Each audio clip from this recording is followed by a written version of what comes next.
Hello, this is a GCSE English Literature video focusing on A Christmas Carol.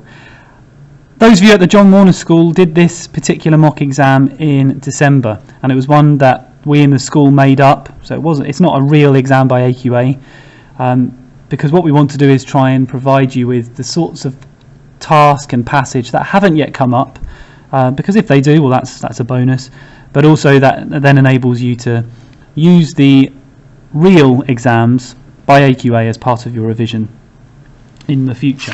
So this was the exam which focused on the task of Christmas. So let's have a look. Read the following extract from chapter 1 or stave 1 of A Christmas Carol and then answer the question that follows.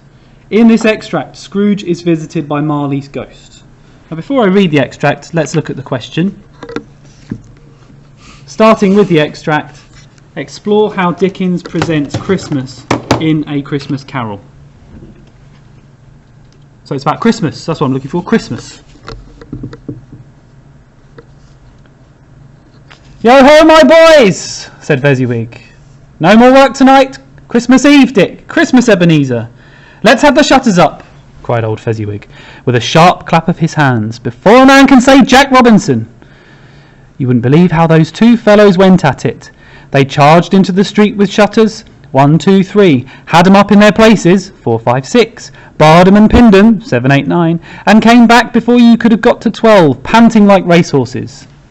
Hilly-ho! cried old Fezziwig, skipping down from the high desk with wonderful agility. Clear away, my lads, and let's have lots of room here. Hilly-ho, Dick! Cheer up, Ebenezer! Clear away! There was nothing they wouldn't have cleared away, or couldn't have cleared away with old Fezziwig looking on. It was done in a minute. Every movable was packed off, as if it were dismissed from public life for evermore. The floor was swept and watered, the lamps were trimmed, fuel was heaped upon the fire, and the warehouse was as snug and warm and dry and bright a ballroom as you would desire to see upon a winter's night. In came a fiddler with a music book, and went up to the lofty desk, and made an orchestra of it, and tuned like 50 stomachaches. In came Mrs. Fezziwig, one vast substantial smile. In came the 3 Miss Fezziwigs, beaming and lovable. In came the 6 young followers whose hearts they broke. In came all the young men and women employed in the business. In came the housemaid with her cousin, the baker. In came the cook with her brother's particular friend, the milkman. In came the boy from over the way, who was suspected of not having board enough from his master, trying to hide himself behind the girl from next door after another. Some shyly, some boldly, some gracefully, some awkwardly, some pushing, some pulling. In they all came, anyhow and everyhow. Away they all went, 20 couple at once, hands half round and back again the other way, down the middle and up again, round and round in various stages of affectionate grouping. Old top couple always turning up in the wrong place, new top couple starting off again, as soon as they got there. All top couples at last, and not a bottom one to help them. The question. Again, starting with the extract, explore how Dickens presents Christmas in A Christmas Carol. Now I created the question, I chose the passage, and I chose the question Christmas because I didn't feel like it was actually the most obvious thing for this particular passage. If you were asked to explore how Dickens presents Fezziwig, or Fezziwig as an example of a capitalist, or Fezziwig as an example of how you should live your life when you've got money, well, that would have been a nice, easy question, really, a nice, straightforward one. But the question about Christmas was designed to encourage the students and you to be adaptable. How could you adapt to a question which, at first glance, isn't really about Christmas? That's it, because it's only at first glance it's not about Christmas. With a little bit of extra thinking and interrogation of the passage, it's all about Christmas. Why?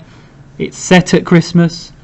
Fezziwig understands Christmas and the Christmas spirit in a way that Scrooge does not. Fezziwig is Dickens' vehicle for demonstrating how he should be using, how Scrooge, that is, should be using his wealth for good.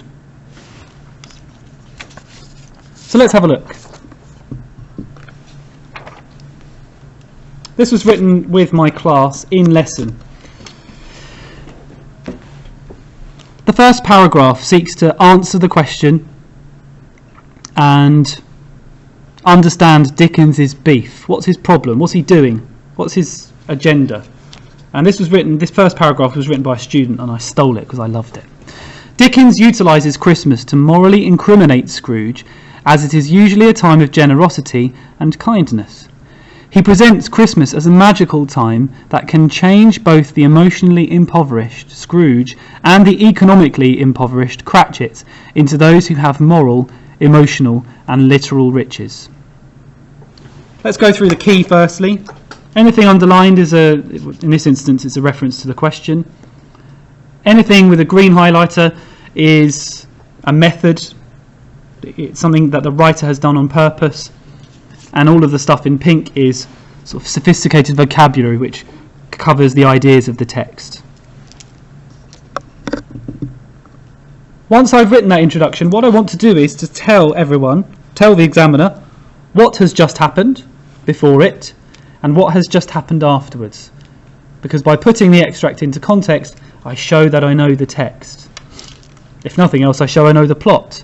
And plot is also something that Dickens has done on purpose. Let's read it. In this extract from Stave 2, the Ghost of Christmas Past takes Scrooge back to Fezziwig, a kind-hearted and generous capitalist, to illustrate to Scrooge the error of his ways. Previously, Scrooge has been a misanthropic miser who carries his low temperature about with him. But Fezziwig serves as a catalyst, prompting Scrooge into becoming a warmer, more benevolent man, as we see in the final stave of the text. Quotation, vocabulary, method. And we're going to see this throughout it. From here on, I'm just going to read it. The extract begins with Fezziwig exclaiming, "Yo-ho, my boys!" a phrase that immediately conveys Fezziwig's joy. By saying yo-ho, Dickens conjures an archetypal image of Father Christmas himself, revealing Fezziwig's Christmas spirit. His use of possessive pronoun my serves to indicate Fezziwig's communal bond with his employees, viewing them as he might his own children. Such love is in stark contrast to Scrooge, who does not allow his clerk, Bob Cratchit, more than one coal to warm himself. Where Fezziwig is kind and warm and welcoming, Scrooge is cruel and cold and aloof, distant. Let's move down. We even see this in his attitude to the charity workers, his repeated dismissal of them, good afternoon, conveying Scrooge's disregard for what they ask of him. He will not give to those in need, even if it is Christmas. If anything, he suggests that those who celebrate the festive season be buried with a stake of holly through their hearts. To be buried implies that the death of others would cause Scrooge no concern, almost viewing such celebration as the act of another alien, fearsome creature, as implied by a stake of holly. In this metaphor, characters such as Fezziwig, Fred, the Cratchits, and more are vampires. Over here we are now. To be feared, on the left, to be feared and executed. Yet Dickens makes it evidently clear, let's go down again, that Scrooge's views are abnormal. It is he who is the anomaly, the odd one out. This extract with Fezziwig reinforces this impression, as it demonstrates that Scrooge was once a celebrant of Christmas. He took part in it. He charged into the street. He cleared away. He swept the floor. Dickens illustrates that Scrooge has devolved, gone backwards, devolved, and that it is he who must change, and quickly, that should be, not Christmas. What I'm trying to do, I am pausing from the reading there, is I'm trying to range around the text, because if I show that I know the text and confidently point to different moments, then I'm showing off. I'm showing off that I know my stuff. I'm weaving in quotations because I know them. I'm weaving them in because it's more skillful to do so. But I'm still always resorting to using the keyword of Christmas, because that's the one that's in the task. So that's where these green lines are, up here. Christmas. Christmas, because it's set in Christmas, so the whole thing's about Christmas. Perhaps the thing to take away from it is contrast. Fezziwig's a great guy, Scrooge by contrast is not. Do I articulate it, great versus not a great guy? No, I don't. It's a little bit more sophisticated. And you know that. Students, anyone listening to this will know that that's the case. If I carry on, at the bottom here. Dickens's use of verbs such as charged and panting indicates Scrooge's enthusiasm. A charge being a movement of considerable force and velocity. Fancy pants word for speed. Speed would have done. That Scrooge pants like a racehorse suggests his childlike exuberance, all under the watchful eye of the force for good that is Fezziwig. Here, Fezziwig is used as a symbol of how those with means, money, wealth, have the power to positively shape the lives of others. It is this powerful message Dickens seeks to promote. Indeed, Scrooge even remarks that Fezziwig is remarkable because of his power to render life burdensome or light. Scrooge, too, Scrooge also has the capacity to alter life for the better, but chooses not to. That he does so at Christmas is what morally incriminates Scrooge so. This line here is the one I want to pay a little bit of extra attention to. Why? Because it's a reference to the text that's actually really quite sophisticated, but it's not a quotation. I've underlined it like it's a quotation, but it's not. Does it matter? No, it does not. It's not a memory test, this exam. None of them are memory tests, but you need to know the plot, you need to know what happens, you need to know the ideas. If you don't quite get the words right, it's not a big problem. And this last line here of that particular paragraph links back to the introduction about the way Scrooge is morally incriminated. So let's carry on. Hence, Dickens's long paragraph listing all those who enjoy the party put on by Fezziwig accentuates, makes more of, how the middle classes as a collective can and should act. Through the repetition of "in came," the breadth of those provided for is made clear. Even those who otherwise misbehave, such as the boy not having not enough money to pay his rent, and the girl who had her ears pulled, are welcome. This is because it is Christmas, a time when we overlook our sins and the faults of our past, and we are forgiven, given a chance to improve. Such a message is directed at Scrooge. That's a semicolon there. He has made numerous mistakes: his rejection of love with Belle, his avarice, greed, his absence of kindness to Bob Cratchit. Those are the three examples of his mistakes. But it is not too late. Scrooge can and will be forgiven, but he needs to want to change first. Thus, Dickens leaves the reader with the message that Scrooge must alter, and Christmas provides the perfect platform to do so.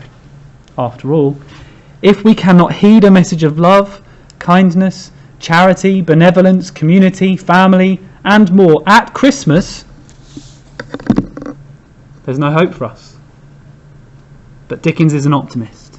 He believes we can all change and constructs Scrooge to evolve so that we may follow his lead. Christmas facilitates this change.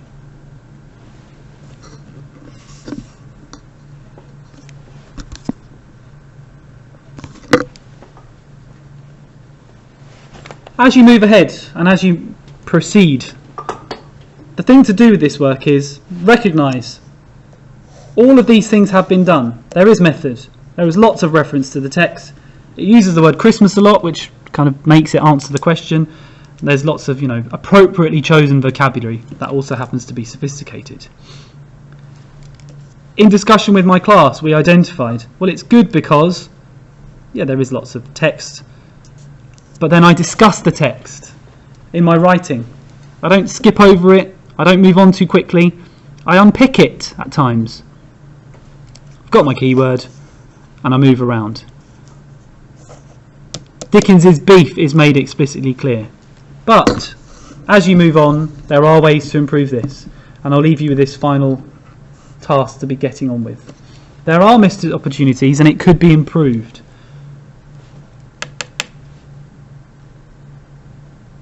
Evidently, there are also quotations that I haven't quite written about, and if you were to do this task again, there would still be loads of things, plenty of things to write about, plenty of quotations which could be unpicked, analysed and explored, such as this one here.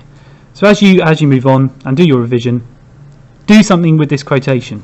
Write about it. Practice. Fuel was heaped upon the fire, and the warehouse was as snug and warm and dry and bright a ballroom as you would desire to see upon a winter's night. What would you do with that? What would you do with it in relation to the question of Christmas and how Christmas presents it? How Dickens presents Christmas throughout the text.